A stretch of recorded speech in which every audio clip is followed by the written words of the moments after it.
I think there were actually a few different factors that made deconstruction and reconstruction in my faith particularly challenging.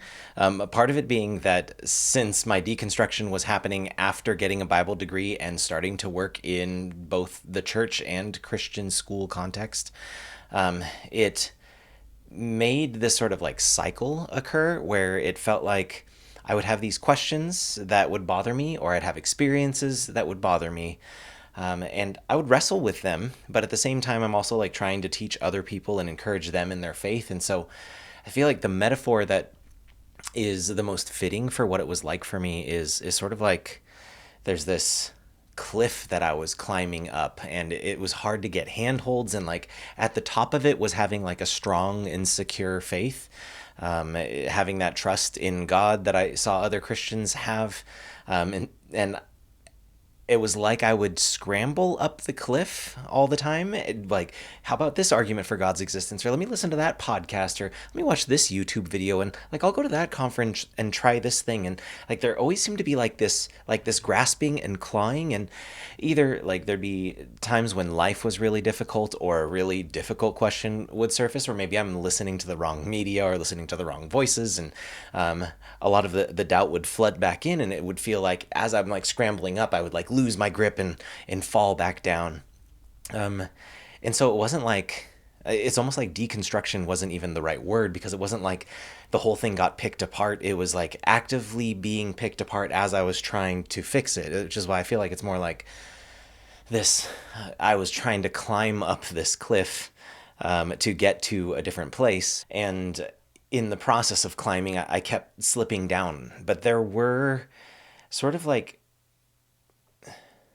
breakthrough moments for me, and like one in particular that started a season that actually helped me make progress up the cliff. And it's sort of like it kind of felt like I don't know if people like, I feel like it's been since like the 80s since people had to climb a rope in gym class. But if you just try to climb a rope, it's really difficult. And so even if I had a rope in that season when I was trying to go up the cliff, it probably wouldn't have been all that helpful. But I don't know if I've seen this on like playgrounds these days for kids, is that it's not just a rope, but sometimes they'll have like a little rock climbing wall. And in the rope, there'll be like these knots. And you get to like, when you have the knots there, it's easier to like get a grip, and your grip doesn't slip as much when you have these type of knots along the way. And I remember there being a time when I started to have a few more knots in my rope. And that's what I want to share with you, is the knots in the rope that helped me climb up that cliff face of it wasn't just doubt, it was like despair almost. This sort of like I don't know, not to get all philosophical, but the angst that kind of builds up inside of you when you're like, okay, I kind of believe this thing, but I'm also struggling with my belief. What am I even doing here? I'm also teaching the next generation about this stuff. And so how do I make sense of it? And so I want to share the knots that I put in the rope that were helpful for me. And the reason I even did the knots is because I had a conversation with a former student, and it was one of those former students that I could be like really frank with. And so when I was talking to him, I was like, man, I don't know, I'm in one of those seasons. I just don't know what I believe anymore. And he in that conversation, I'm glad he can be this frank with me, but he was like, hey, you should know more than the things you know. Like I was in this ultimate doubting phase. And so he's like, you should probably have some more things that you believe than just the bare minimum things that you're holding on to. Right. And so that was what got me to start putting knots in my rope. Now I'm going to tell you how I put these knots in my rope, but please don't make fun of me. I made a Google Doc. This is the truth. I made a Google Doc. And on that Google Doc, I wrote things that I believed and the relative certainty of which, or the relative certainty that I held for each of those beliefs. And so what that student challenged me with was like, hey, you've kind of doubted everything, but you probably know some things. And if you know some things, you can build on the other things that you know. So why don't you start by naming the things that you actually believe? And so I made a list of things that I actually believe. And then once I started listing them out, it sort of like started putting those grips for me. And so I was like, okay, I believe this. And then I was like, wait, but if I believe that, and I'm at like 85% certainty on that one, then like it totally makes sense that I would also have this. And then if that's also a thing, then like you get the point, right? Like I started adding more and more of these knots in my rope. And so the first of those knots for me, that the one that like is always stuck around, that has been a stone in my proverbial shoe, as far as the belief in the existence of God, and this is like I'm talking like all sorts of doubts, and so not even just like in Christianity and key little miniature doctrines inside of Christianity, but like some of the big stuff, like is there a God? And the Kalam cosmological argument is actually something that is that first, for me, has consistently been that first knot in my rope, because the absurdity of an infinite regress is really compelling to me. And if you're not familiar with the Kalam cosmological argument, it essentially states that everything that began to exist has a cause. The universe began to exist, therefore the universe has a cause. And like, there's, I mean, we could probably spend a lot of time unpacking just that one argument, but it's very compelling to me because it seems like the scientific data points to an absolute beginning to the universe, and logically it doesn't seem like we can have time go back forever, because if time goes back forever, we never get to the present moment. It's like if each moment, like unit of time, is a domino, and we have an infinity of those dominoes before this moment, we would never get to this domino that would have to fall down. And so that's always been compelling to me, that the universe began to exist. And if the universe, like if we believe that the Big Bang, like whether you're a young earth creationist and you think the Big Bang was God creating things 10,000 years ago, or 6 to 10,000 years ago, or if you're like follow the standard cosmological model and you're like 13.6 billion years ago, either way, what we believe, or what the science seems to point to, is that all space, time, matter, and energy came into existence at a finite point in the past. And that's based off of lots of things like redshift and cosmic microwave background radiation. But if all of space, time, matter, and energy came into existence, then that means that there has to be some sort of thing that is not made of the universe that brought this thing into existence. And now, I know that there's a lot of competing views of like like outside of the theist space. People would be like, well, maybe it was a quantum fluctuation or whatever. I just don't find many of those compelling. That it does seem compelling that there is an other. There is a bigger than the universe other of some sort that made the universe happen. And then once you start to think that there is a really big other, then like some of the other apologetic arguments for the existence of God are a little bit more compelling. Like the fine tuning is a probability argument, which is why I'm like, it's not like super airtight, but once you have the existence of some sort of other beyond the universe, then the fine tuning that we see in the universe is like strangely convenient, that the variables for like the gravitational constant or the cosmological constant, even if we're talking about like the anthropic principle and how like privileged this particular planet is, it does seem convenient if there is a divine other, or a big other than the universe, that things would be fine-tuned like that. And then things like the moral argument, which doesn't necessarily explain all of the morals that we have and why we need to have those morals. It's more of a way of saying that if there is actually right and wrong, there needs to be some sort of objective basis for it. Otherwise, things aren't right or wrong. They're just like preferences that we as a species have. And so like, it's not that like all of those other arguments were like knockdown perfect arguments for the existence of the Christian God, but that first grip for me was like, okay, there is something.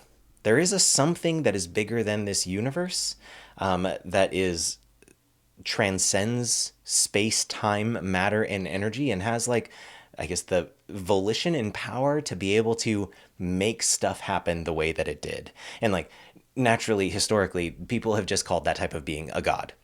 And there are other arguments, but those are the three that like always get stuck in my brain, which is why I think of them, like I think of it as like the very first handhold, that I'm like, okay, if I'm going to doubt all these things, I'm like, there is something though. I can't deny that there's a something beyond the universe. And then after that, it then brings me to like this unique character of Jesus of Nazareth. This man that his life is recorded in the gospel accounts. And I know like people could push back and be like, well, maybe his like these accounts were fables that got distorted through oral tradition over the years. But I think the minimal facts approach to looking at things around the resurrection does point to like early resurrection accounts circulating even prior to the authorship of the gospels. And um, the minimal facts approach usually like there's a number of like facts that get brought up, but what happens is like you have both Christians and I guess not even just Christians, but both like theists and atheists, Christians and non-Christians have to wrestle with certain facts around what happened in the first century around the life, death, and resurrection of this guy named Jesus. And I haven't found any like credible sources that say that Jesus wasn't actually a guy. And so if Jesus was actually this rabbi from first century Palestine, then we have to make sense of what happened to him. He definitely was executed. That seems to be consistent with the records that he was executed, that the people that followed him claimed to have seen him resurrected. And then after those resurrection sightings, their lives seem to be transformed in some significant ways. Like people who denied him or turned their back on him or like gave up after he was killed, all of a sudden are being persecuted for this claim that they keep declaring that he rose from the dead and changed the path and way that they practice Judaism. Just was doing some edits on the video and I realized I left out the empty tomb. That's another one of those main minimal facts, is that the tomb was empty. If it wasn't empty, then they would have been able to just open up the tomb and say, look, there's Jesus's body. He did not raise from the dead. And so this is another pretty big consensus point that the tomb was in fact empty. So there's these facts around Jesus's death and resurrection, and like I just don't find it feasible that like there was an imposter or that the disciples thought it reasonable to steal the body so that they could like start up a new religion, because they didn't get a whole lot out of that. There's like no motive there. Or like even the idea of a hallucination. Well, we have like group hallucinations. It just doesn't seem like reasonable. And so obviously then I think, well, then Jesus probably did rise from the dead. But if he did rise from the dead, like that is a big claim, right?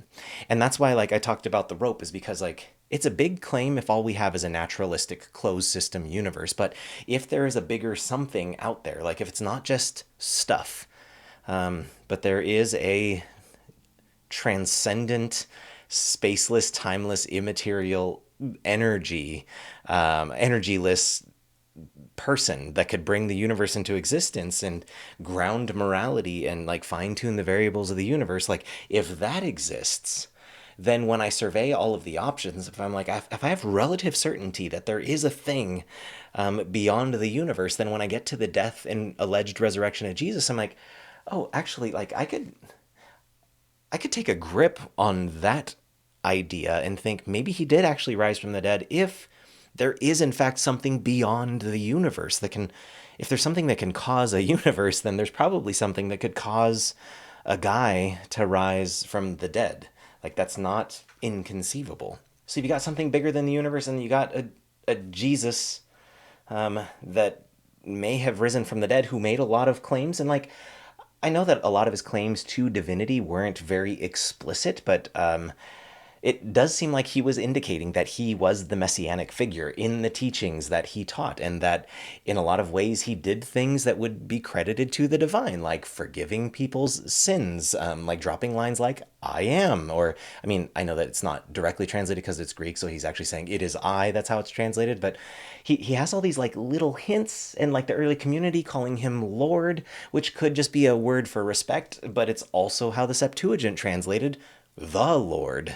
So I think it's reasonable to believe that this Jesus guy is connected to this thing in some strange, miraculous, beautiful kind of way. And then when we explore how he is connected to that, and we look at the writings and musings of the early church community, it seemed like they were wrestling with, okay, how do we make sense of what was going on with Jesus and him claiming to be one with the Father and having this special relationship with the Father.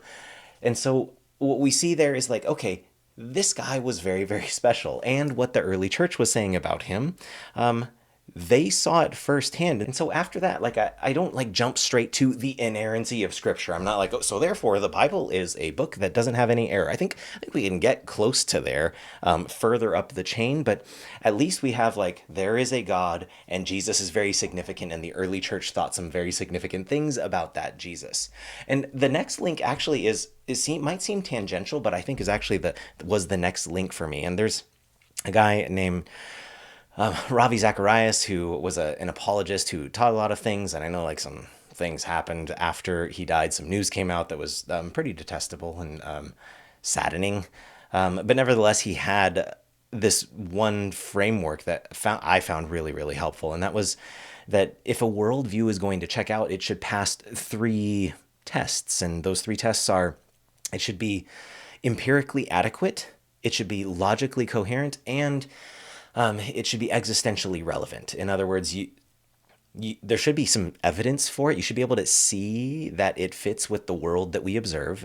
It shouldn't contradict itself inherently. And you should be able to live like that's true.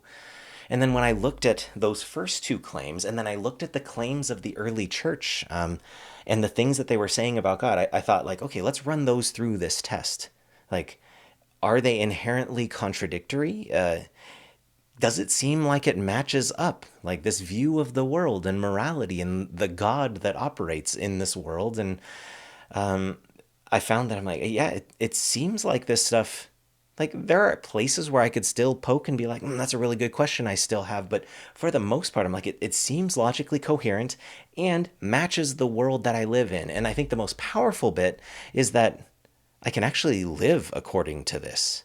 And in fact, I think much of the world has been shaped by people actually living according to these values and virtues that emerged out of that first century Christian church, like self-sacrifice and love and care for the poor and a lot of these things. And yes, they are extensions out of Judaism, but nevertheless, like the way that the early Christian community honed these ethics has shaped much of modern society, which is why we hold the values that we do. And so I'm like, you can definitely live this way. And I think we can look at the world and think that there is probably a God who orchestrated a lot of these things. Like those arguments for the existence of God seem to be consistent with what we observe in the universe with in terms of morality and cosmology.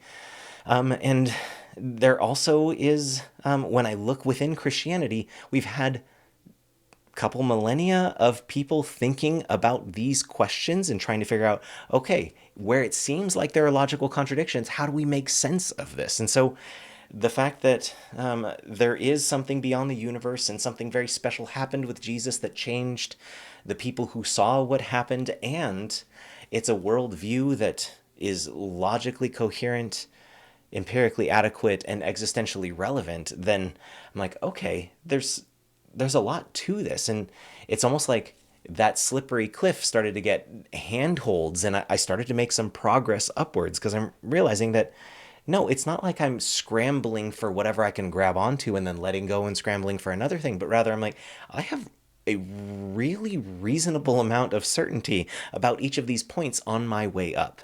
And then after that, like the next grip that was really important to me, that seemed to, I guess, maybe tie a lot of this together, that made me realize, okay, I think it's time to jump. And not like in a Kierkegaard leap of faith, blind faith type of way, but in a, hey, if I'm going to throw my hat in somewhere, I got to throw it in somewhere. And this seems like the most reasonable place to throw my hat in.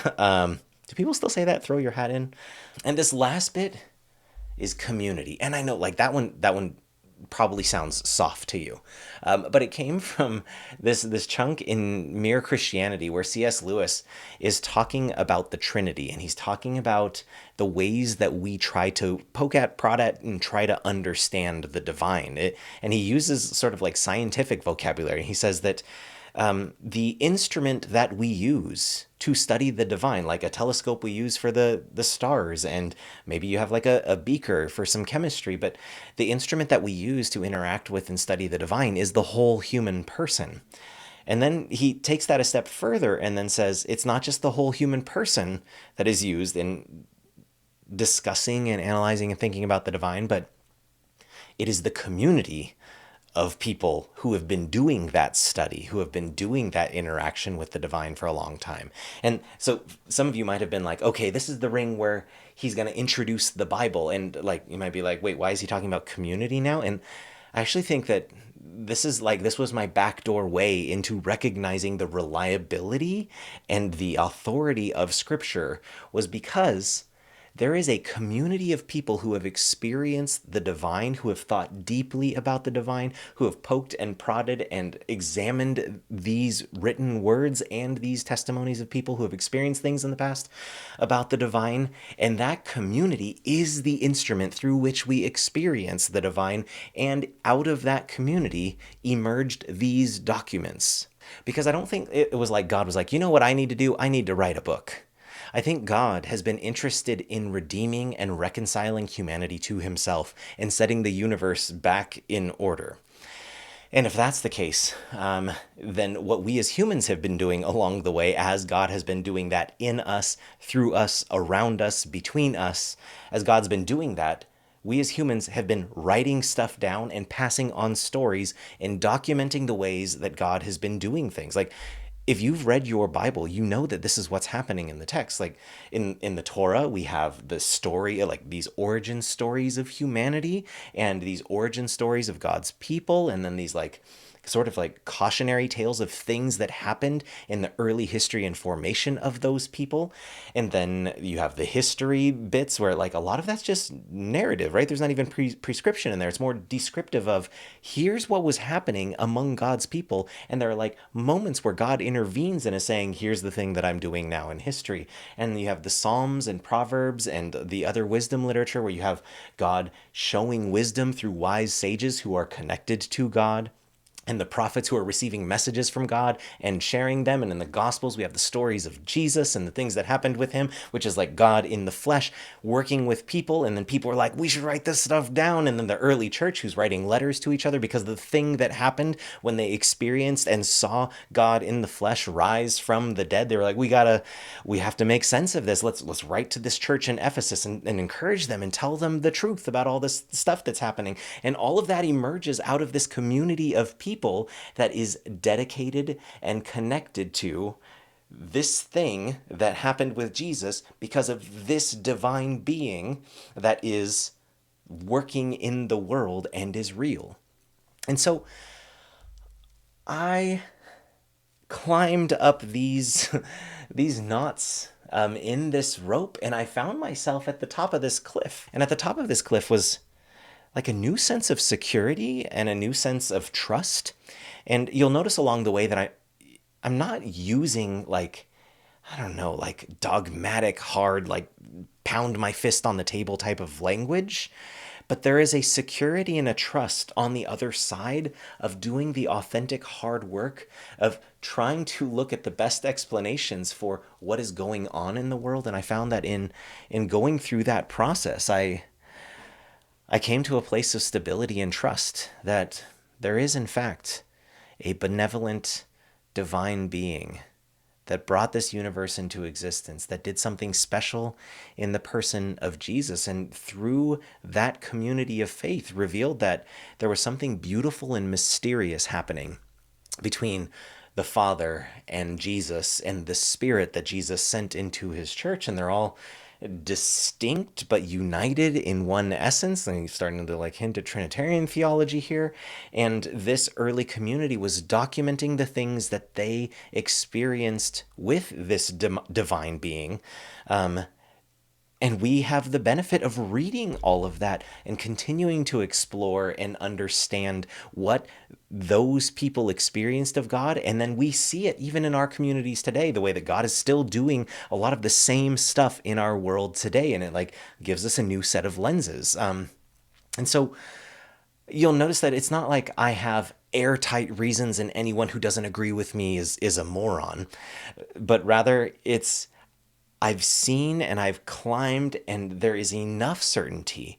And when I survey the other ways out of the pit, or when I survey the option of staying at the base of the pit, I'm like, no. I think I've got something here with these handholds and this new perspective. And one of the things that I think is most powerful and persuasive to me is that as I was going through this process of analyzing, thinking, critiquing, questioning, even working through my doubt, it, it was Christian sources that were open to exploring with me and answering my questions. And by sources, I mean real live human beings and books and past people who have struggled with the same questions and podcasts and people who have taught on going through this type of process, who have like acknowledged authentically that the doubt is a thing that happens for us as human beings. And this is another thing that's very compelling to me about Christianity. It is not like a, at least in my experience, I know that there are pockets of Christianity, but on the whole, I have found that Christianity and following the Christ, following Jesus, and worshiping the God that we see in the Bible, is the type of faith where you're allowed to ask difficult questions, where you're allowed to bring your doubts, where you're allowed to literally work through your troubles, work through your big questions, and still stay in the community. Like there is space for people who are questioning. Like even at the end of the book of Matthew, the disciples who were there, who saw Jesus rise from the dead, among them, it said that there were some who doubted.